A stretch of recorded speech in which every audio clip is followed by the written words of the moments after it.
お姉ちゃんが来た。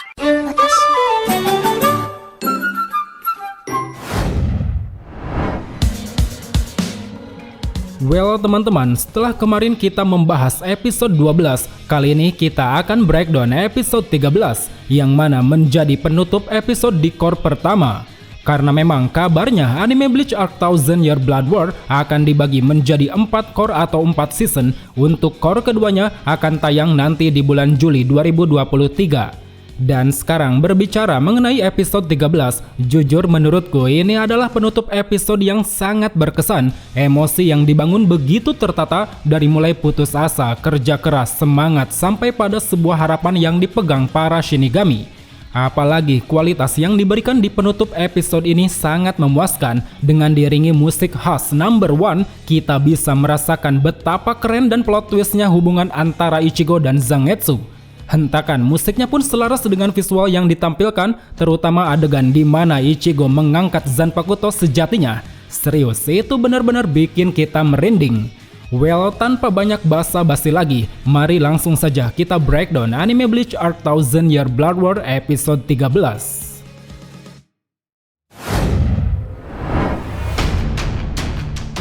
Episode 13 mengadaptasi 5 chapter, yaitu dari chapter 538 sampai chapter 542.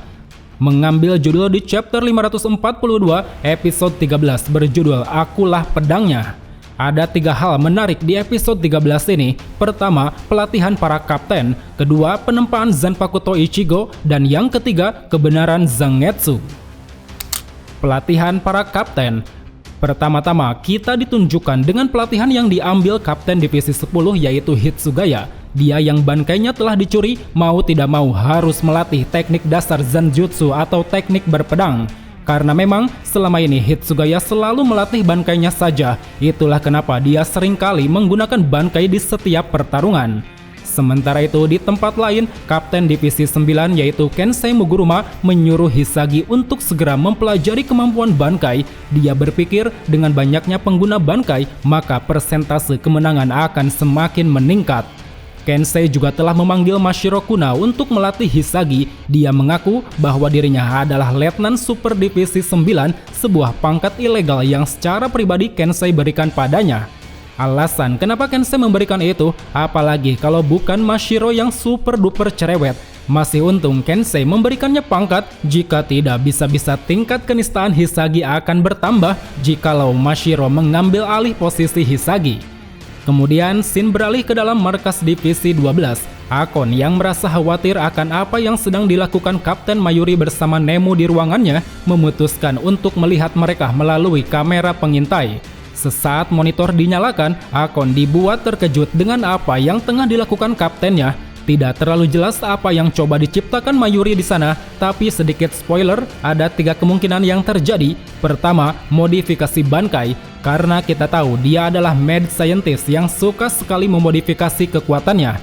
Kedua, membangkitkan zombie Arrancar, mengingat sebelumnya dia sempat membawa mayat Arrancar sewaktu di Hoikom Mundo. Atau yang ketiga, memperbaiki tubuh Izuru Kira yang berlubang. Karena selain Byakuya dan Zaraki yang terluka, nasib Kira yang tubuhnya hancur tidak diperlihatkan. Next, bergeser ke kediaman keluarga Omaeda. Di sana sambil menemani adiknya yaitu Mareyo, Marechio Omaeda dibuat kesal dengan perlakuan kaptennya. Yang mana itu disebabkan Kapten Divisi 2 Soifon malah berlatih seorang diri di sebuah tebing bebatuan. Ada satu perlakuan panel yang berbeda di sini. Di manga, Mareyo diajak bermain oleh kakak ketiga yaitu Marejiro Sabu. Kemudian setelah itu, Shin berganti dengan pelatihan yang akan dijalani Kapten Sajin Komamura. Pelatihannya mungkin sedikit berbeda dengan kapten lain. Dia meminta leluhurnya untuk mewariskan sebuah teknik rahasia dari klan manusia serigala. Namun permintaan Sajin tersebut malah ditolak mentah-mentah oleh kakek buyutnya. Dia merasa bahwa dunia ini tak akan berubah dan tak perlu diubah. Siapapun yang mengendalikan dunia sebagai ras manusia serigala, yang bisa mereka lakukan hanyalah bersembunyi. Sangat menarik sebenarnya untuk mengetahui lebih dalam perihal kakek buyut Komamura. Dia seolah tahu akan dunia yang saat ini mereka tinggali, di mana ada seseorang yang mengendalikan dunia. Apakah leluhur Komamura ada kaitannya dengan para pendiri ketiga dunia? Mengingat di dalam dunia arwah, satu-satunya klan yang berbeda hanyalah klan Komamura alias klan manusia serigala. Well, dari semua pelatihan para kapten, mungkin hanya kapten divisi 3 lah yang tidak kelihatan sama sekali. Entah apa yang dilakukan Kapten Rojuro untuk mempersiapkan peperangan kedua, apakah dia tengah bersama Izurukira ataukah dia tengah mempersiapkan alunan melodi untuk pertempuran selanjutnya. Proses penempaan Zanpakuto Ichigo. Setelah mengetahui jati diri yang sebenarnya, bersamaan dengan munculnya Mera, Ichigo lalu dibawa kembali ke istana Hoden Otsunimaya. Sesampainya di sana, tanpa harus bertarung melawan para Asauchi, Ichigo telah berhasil menemukan Asauchi aslinya. Wujud dari Asauchi itu seketika berubah menjadi putih ketika Ichigo menyentuhnya. Dari sini bisa kita lihat kekuatan yang dimiliki Ichigo dirasa lebih besar bila dibanding dengan Renji. Renji harus bersusah payah bertarung untuk menemukan Asauchi-nya. Berbeda dengan Ichigo, semua Asauchi di sana menunduk seolah takluk akan besarnya kekuatan dan keyakinan Ichigo. Bahkan Otsunimaya pun sempat terkejut, yang mana itu menandakan bahwa Ichigo memiliki aura dan kekuatan yang jauh lebih besar daripada Shinigami biasanya. Kemudian setelah itu, untuk segera menempa ulang Zanpakuto, Nimaya lalu membawa Ichigo ke tempat di mana Asauchi akan ditempa. Itu adalah ruang bawah tanah yang dikelilingi oleh hamparan air luas. Di sini kita bisa melihat bagaimana proses penempaan Zanpakuto dilakukan. Pertama-tama, Nimaya memanggil kelima asistennya guna membantu penempaan, lalu disusul dengan Asauchi berwajah hollow milik Ichigo yang diubah menjadi sebuah bilah tebal. Nomino yang menyiapkan tempat penempaan lewat kemampuan pahatannya yang super cepat, Mera yang menyiapkan pembakaran lewat api yang dikeluarkan dari mulutnya, Tonokawa yang menyiapkan air lewat tangisannya, Hasuka yang meraih dan memegang bilah Asauchi menggunakan rambutnya yang panjang, Sumiko yang menciptakan palu dari giginya, dan terakhir Otsunimaya dengan tatapan sayup, dialah orang yang akan menempa Zanpakuto. Ketika Nimaya tengah menempa Zanpakuto, dia mengatakan alasan kenapa Asauchi Ichigo berwarna putih adalah karena di dalamnya terdapat dua unsur jiwa, yaitu jiwa Shinigami dan jiwa Hollow. Hal itu sesuai dengan pribadi Ichigo sendiri, dia memiliki kekuatan Shinigami yang berasal dari ayahnya dan juga kekuatan Hollow White yang diwariskan dari ibunya. Di sana Nimaya juga mengatakan proses penciptaan Hollow White pada dasarnya menggunakan metode yang sama dengan proses penciptaan Asauchi, yaitu dengan menggunakan jiwa Shinigami. Maka dari itu, Zanpakuto yang selama ini Ichigo gunakan alias pisau dapur merupakan Zanpakuto yang tercipta dari perpaduan Shinigami dan Hollow. Atau bisa dikatakan dasar daripada roh Zangetsu adalah sosok Hollow Ichigo berwarna putih, bukan pria tua yang memakai baju hitam. Sedikit berbicara proses penciptaan Asauchi yang dilakukan Nimaya, menurutku dasarnya sama dengan Hollow White, yaitu menggunakan jiwa Shinigami sebagai dasarnya. Cuman bedanya, Hollow White tercipta dari jiwa-jiwa Shinigami yang diambil dan dikumpulkan oleh Aizen, sedangkan Asauchi dia tercipta dari jiwa Shinigami yang berasal dari penggunanya. Bisa kita lihat ketika Ichigo menyentuh Asauchi, tiba-tiba dia langsung berubah menjadi putih. Itu artinya Asauchi yang diciptakan Nimaya pada dasarnya masih kosong, ibarat wadah yang belum terisi. Buktinya, ketika Reatsu, Ichigo, dan Renji berada di dekat mereka, para Asauchi yang tadinya tertidur langsung terbangun seolah mencari tuannya. Dan saat ini untuk meyakinkan Ichigo, Nimaya lalu menegaskan sosok pria tua yang selama ini mengaku sebagai Zangetsu bukanlah Zangetsu. Dia adalah kekuatan Quincy yang selama ini terpendam dalam diri Ichigo, yang mana bila dicermati, sosoknya ini mirip dengan Yuhawa dari ribuan tahun lalu. Kebenaran Zangetsu. Setelah mendengar kenyataan yang diungkap Nimaya, secara sadar Ichigo telah masuk ke dunia batin dan bertemu dengan pria tua Zangetsu.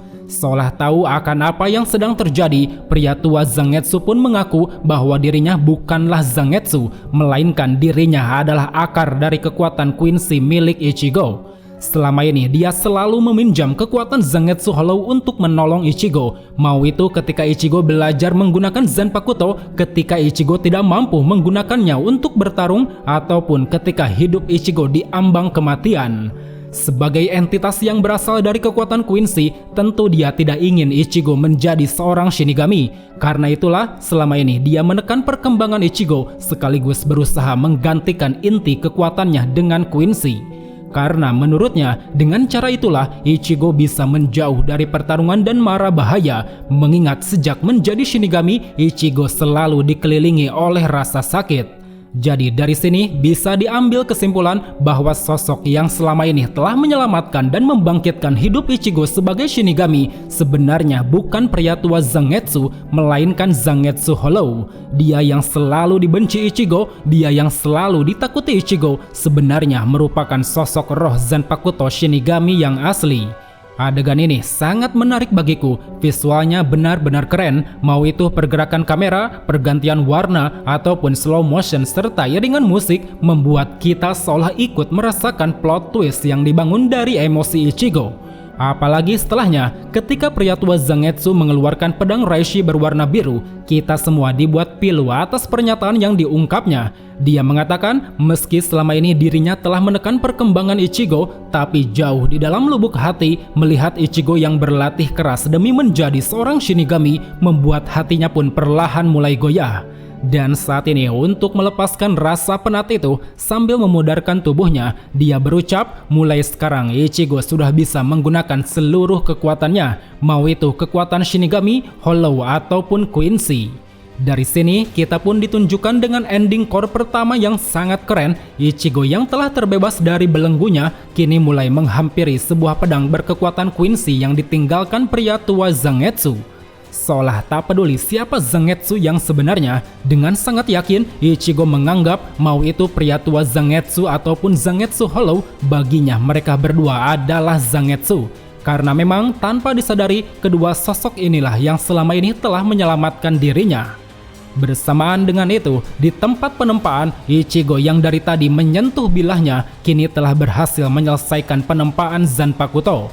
Terlihat ketika Ichigo mengangkat Zanpakuto barunya, seluruh air laut di sekitar seketika menguap tak tersisa. Ini menandakan bahwa di dalam Zanpakuto Ichigo yang sekarang tersimpan kekuatan yang luar biasa.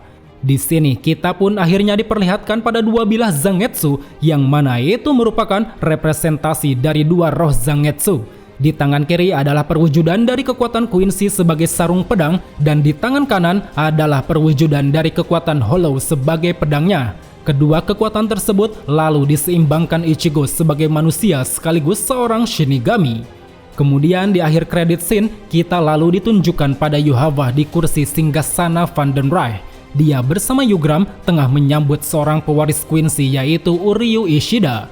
Sangat disayangkan sebenarnya tidak ada scene dialog tambahan mengenai Uryu dan Yugram, karena menurutku ini terlalu dadakan bagi Uryu yang tanpa sepatah kata pun tiba-tiba menerima ajakan Yugram. Well, terlepas daripada itu, tayangan yang disajikan di episode 13 dirasa sangat memuaskan. Plot twist dari sosok bernama Zangetsu benar-benar terbayarkan untuk dianimasikan. Kita juga dibuat pilu sekaligus merinding dengan pembawaan ending core pertama ini.